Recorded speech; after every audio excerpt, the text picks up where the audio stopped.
અમૃત અંકલે મને અહીંયા ઇન્વાઇટ કરી એની માટે ખૂબ ખૂબ ધન્યવાદ. સૌથી પહેલાં તો અહીંયા ઉપસ્થિત બધાને મારા જય શ્રી કૃષ્ણ, આત્મવંદન અને બાળકોને ખૂબ ખૂબ વાર.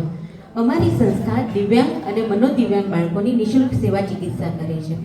બધા મને એવું કહે છે કે તમે તમારી ધીકતી પ્રેક્ટિસ છોડીને ફ્રીમાં સેવા કેમ કરો છો? એના ઘણા કારણો છે.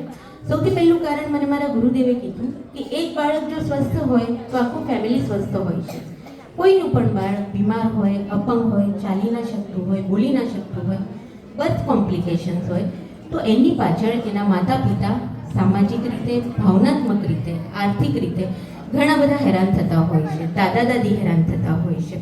તો મારા ગુરુદેવે મને આદેશ કર્યો કે જો તું બાળકોની સેવા કરીશ તો અલ્ટિમેટલી તું એમના મા બાપની અને આખા કુટુંબની સેવા કરીશ અને તારા કામના સારા પ્રતિભાવ આખા કુટુંબને મળશે. બીજી વસ્તુ એ છે કે આવા જે બાળકો છે જે બોલી નથી શકતા, ચાલી નથી શકતા, મારા ક્લિનિકમાં એવા લોકો આવે છે, એવા બાળકો આવે છે જે શ્વાસ પણ નથી લઈ શકતા.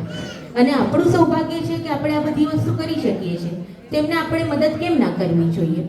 તો અહીં આ સ્ટેજ પર મારી હાર્દિક બધાને અપીલ છે કે આવા કોઈ પણ બાળક હોય એમને તમે દુર્લક્ષિત નહીં રાખતા. તમારા સમાજમાં હોય, કુટુંબમાં હોય, આજુબાજુમાં હોય તો ચોક્કસ અમારી સંસ્થામાં મોકલજો. અને બીજી વસ્તુ કે જેમ તમને ફાવે એ રીતે તમારું થોડુંક યોગદાન મારા સંસ્થાને આપજો, જેમાં આર્થિક પણ હોઈ શકે અને તમે શ્રમદાન કરવા પણ આવી શકો. જો તમને એવું લાગતું હોય કે સંસ્થામાં શું કાર્યવાહી થાય છે, શું કાર્યક્રમ થાય છે અથવા એમની શું પ્રવૃત્તિ છે, તો તમે જોવા આવી શકો છો.